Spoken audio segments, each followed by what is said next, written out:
I never thought Christmas could taste like revenge until the night I served my family the coldest dish they'd ever receive. My name is Maya, and this is the story of how one smirk, one demand, and 25 uninvited guests led to the most satisfying Christmas morning of my life. But the real surprise. It wasn't just about an empty kitchen. What I discovered that night would change everything forever. For 23 years, I lived in a house where love was rationed and respect was reserved for everyone but me. My parents treated me like their personal assistant, their live-in servant, their emotional punching bag wrapped in the convenient package of their eldest daughter. While my younger sister Emma basked in their adoration, I scrubbed floors, cooked meals, and swallowed my dignity with every Maya, handle this and Maya, clean that. Emma was their golden child, their precious princess who could do no wrong. At 19, she was studying art at an expensive private college, funded entirely by our parents, while I worked 2 jobs to pay for my own education. She drove a brand new BMW while I took the bus. She wore designer clothes while I shopped at thrift stores. The contrast wasn't accidental, it was calculated, deliberate, and soul-crushing. But nothing, absolutely nothing, prepared me for what happened on December 23rd. I was in my childhood bedroom, finally allowing myself to imagine a peaceful Christmas. Just the 4 of us, maybe some takeout, a few presents under the tree. Simple. Quiet. For once, maybe I could just be a daughter instead of the help. That's when my mother appeared in my doorway, wearing that expression I knew so well. The one that meant my plans were about to be obliterated. "Maya, sweetheart," she said, her voice dripping with fake sweetness, "I have wonderful news." I looked up from my laptop, already feeling my stomach clench. "What news, Mom?" Her smile widened, and there it was, that smirk. That cold, calculating expression that said she was about to enjoy watching me suffer. "Emma's friends are spending Christmas here. It'll be so festive." "How many friends?" I asked, though something in her eyes told me I didn't want to know. "Only 25 people." The words hit me like a physical blow. 25 people. On Christmas. In our house. 25. I repeated, my voice barely a whisper. "Oh, don't look so worried," Mom said, her smirk growing wider. "You're so good at hosting. I'm sure you'll manage the cooking and cleaning beautifully. Emma's been bragging about what an amazing hostess her big sister is." I stared at her, waiting for the punchline, waiting for her to laugh and say she was kidding. But she just stood there, arms crossed, watching me with those cold eyes that had never shown me genuine warmth. "Mom, that's Christmas Eve and Christmas Day. That's 2 days of cooking for 29 people total." "I can't possibly." "Of course you can," she interrupted, her voice hardening. "You always figure it out. Besides, Emma's friends are very important people. Their families have connections that could benefit your father's business." And there it was. The truth. This wasn't about Emma or Christmas or family togetherness. This was about my parents using our home, using me, to impress people who might be useful to them. "What about Dad?" I asked desperately. "Can't he help with the cooking?" Mom laughed, actually laughed. "Your father will be entertaining the guests, of course. This is important, Maya. Don't mess this up. And Emma will be hosting. She needs to focus on her friends, not kitchen work." I felt something crack inside my chest. So I'm supposed to cook for 29 people, serve everyone, clean everything, and what, smile while I do it? "Now you're getting it," Mom said, her smirk transforming into a full smile. "I knew you'd understand. Oh, and Maya, make sure you stay in the kitchen mostly. We don't want you hovering around the guests too much." She turned to leave, then paused. "I've already ordered the groceries. They'll be delivered tomorrow morning. Everything needs to be perfect." And then she was gone, leaving me sitting there with the weight of her expectations crushing down on me like an avalanche. That night, I lay in bed staring at the ceiling, my mind racing. 29 people. 2 days of cooking. Hours of serving and cleaning while my family enjoyed Christmas with people who would never even know my name. But something else was stirring in my chest. Something dark and cold and absolutely done with being treated like I was invisible. I grabbed my phone and did something I'd never done before. I opened a travel app and searched for flights to Florida. My college roommate Jessica had been begging me to visit her family's beach house for months. Her parents were snowbirds who'd been asking me to join them for Christmas ever since Jessica told them I usually spent the holidays being my family's unpaid help. There was a flight leaving tomorrow night at 11 p.m. Christmas Eve. Right around the time my family would be expecting me to start preparing for their big impressive breakfast.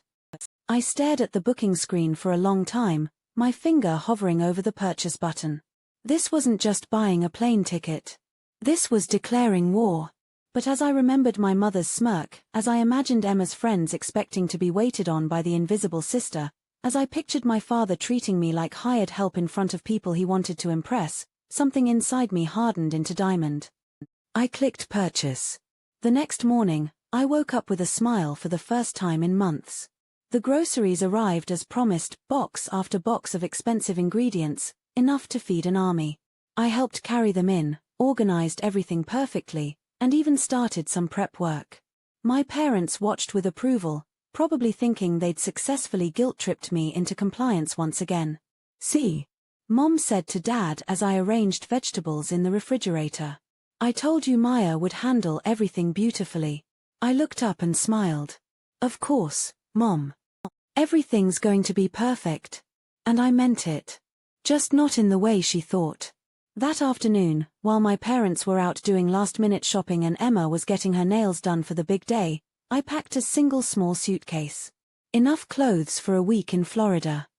My passport, just in case Jessica's family wanted to take that trip to the Bahamas they'd mentioned. My laptop, so I could finally work on the novel I'd been writing in secret for years. I left everything else exactly as it was. Bed made, room tidy, groceries organized. I even left a few dishes in the sink, just to maintain the illusion that I'd been busy preparing.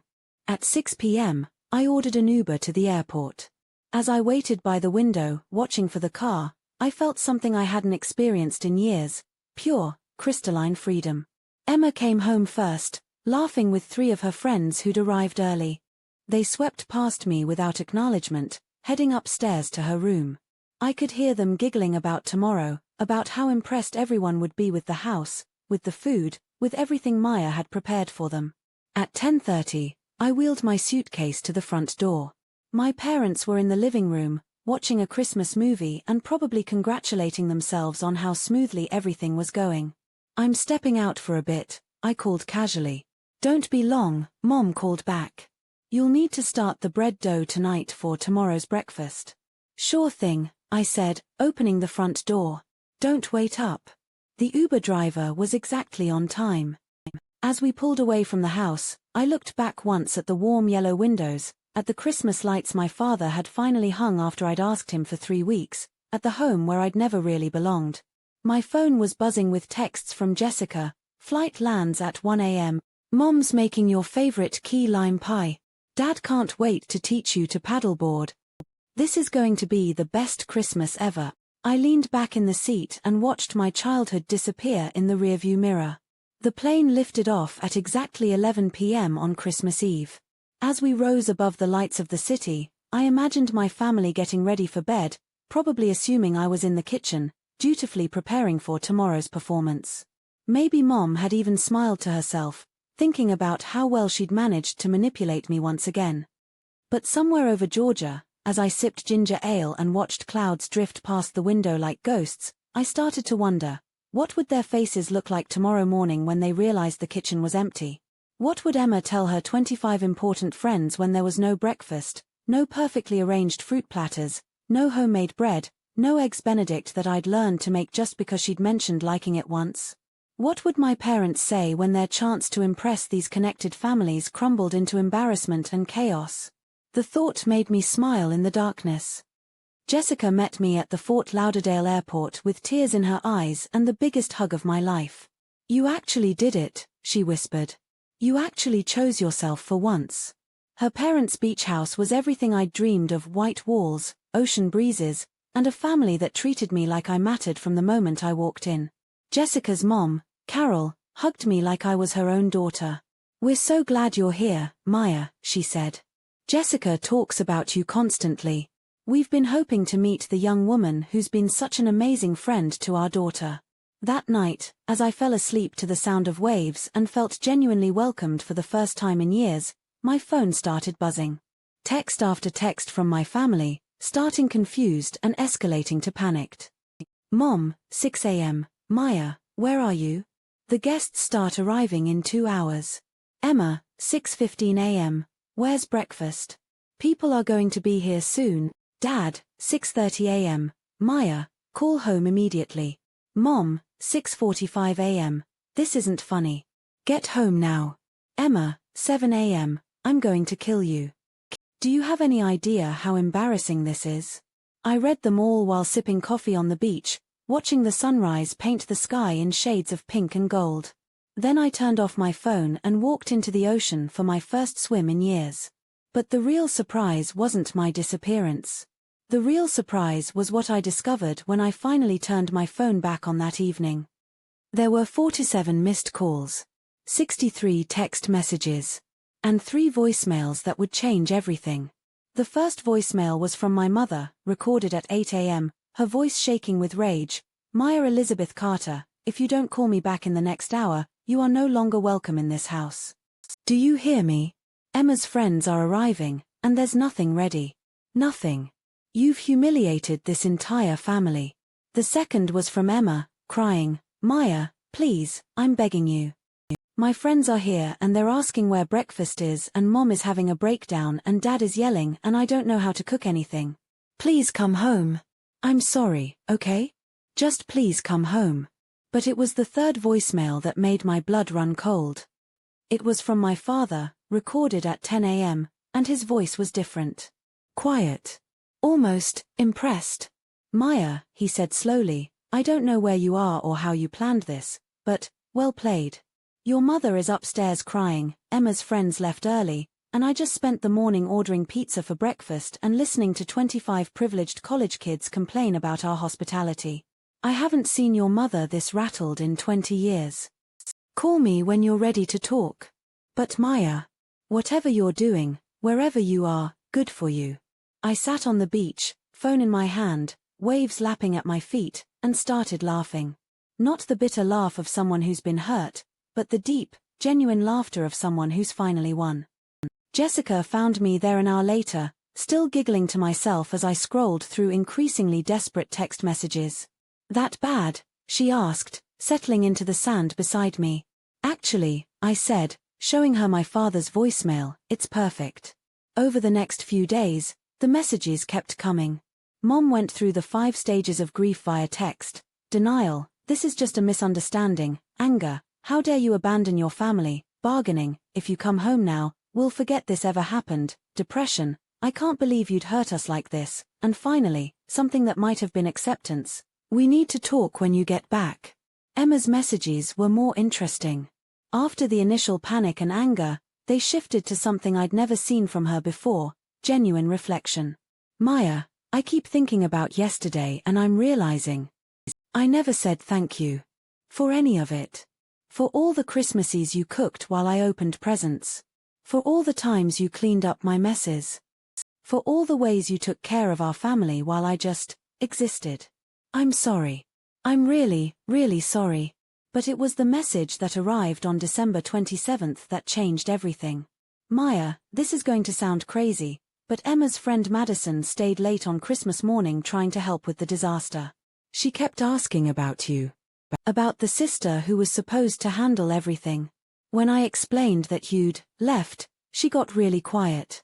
Then she asked if you were the Maya who'd been writing articles for the university literary magazine. When I said yes, she got even more excited. Turns out Madison's mother is a literary agent in New York. She's been following your work. She wants to meet you. She wants to read your novel. Maya, this could be everything you've dreamed of. Call me. I stared at the message for a long time, watching pelicans dive for fish in the distance. All those years of believing I was invisible, that my dreams didn't matter, that my only value was in what I could do for others. And the whole time, someone had been watching. Someone had been paying attention to the work I did when I thought no one cared. The universe, it seemed, had a sense of humor. That evening, I called Madison directly. She was Emma's age but spoke with the confidence of someone much older. "Maya," she said, her voice bright with excitement, "I've been reading your pieces for 2 years. Your short story about the girl who disappears from her family's Christmas dinner? It gave me chills. Mom's been looking for writers exactly like you, authors who can capture family dysfunction with both humor and heartbreak. She wants to set up a call as soon as you're ready." I looked out at the ocean, at the endless horizon that had become a metaphor for my suddenly limitless future. "I'm ready," I said. The call with Madison's mother, Sarah Chen, one of New York's most respected literary agents, happened on December 29th. I sat on the beach house deck, manuscript pages spread around me, talking to a woman who saw potential in work I'd been hiding for years. "Maya," Sarah said after I'd pitched my novel, "your voice is exactly what publishing needs right now. Stories about women who refuse to stay invisible, who choose themselves even when it costs them everything. How quickly can you get me the full manuscript?" "It's finished," I said. "I've been working on it for 3 years. Then let's make 2024 the year Maya Carter becomes a published author." I hung up the phone and sat in stunned silence as the sun set over the Gulf of Mexico. Everything I'd dreamed of, everything I'd worked toward in secret, was finally within reach. And it had taken abandoning my family's Christmas to make it happen. On December 30th, I finally called my parents. Mom answered on the first ring. "Maya." "Hi, Mom." There was a long pause. Then, are you coming home?" "Eventually," I said. "But first, we need to talk. Really talk." "I know," she said quietly. "I know we do." That conversation lasted 3 hours. We talked about years of built-up resentment, about roles and expectations, about the ways we'd all contributed to a family dynamic that had become toxic. Mom cried. I cried. For the first time in my adult life, my mother actually listened to me. "I never realized," she said toward the end, "how much we'd been asking of you. How unfair it all was. Emma's been, well, she's been educating us about that this week." "What do you mean?" "She's been doing all the cooking and cleaning since Christmas. Says she wants to understand what your life has been like. Yesterday she broke down crying over a sink full of dishes and said she finally gets why you left." I felt something shift in my chest. Hope, maybe. Or the beginning of healing. "Mom," I said carefully, "I got a call from a literary agent. About my writing." "Your writing," she said, and I could hear genuine surprise in her voice. "Maya, I didn't even know you were writing." "I've been writing for years. I have a novel, articles published in magazines. I've been building a whole life that you and Dad never knew about because you never asked." The silence on the other end was long and heavy. "We have a lot to learn about you, don't we?" she finally said. "We all have a lot to learn about each other." I flew home on January 2nd, but everything was different. My parents picked me up from the airport together, and for the first time I could remember, they both hugged me without it feeling obligatory. The house looked the same, but the energy was completely transformed. Emma met me at the door with red, swollen eyes and immediately burst into tears. "Maya, I'm so sorry," she sobbed. "I had no idea. I've been living in this house my whole life thinking you were just, I don't know, that you liked taking care of everyone. I never realized you were sacrificing everything for us."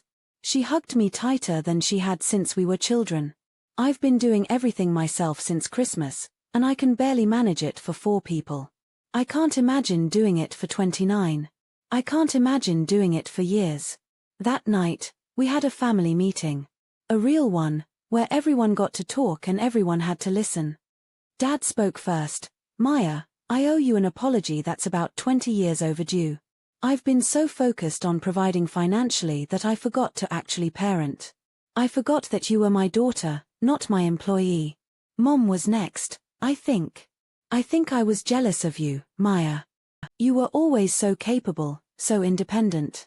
It was easier to rely on you than to face my own shortcomings as a mother. But that wasn't fair to you." Emma's apology was the longest. "I've been the spoiled princess my whole life, and I didn't even realize it was at your expense. I thought that's just how families worked, that older sisters took care of everything while younger sisters got to be carefree. I never thought about what you were giving up or what you might want for yourself. When it was my turn, I took a deep breath. I'm angry, I said.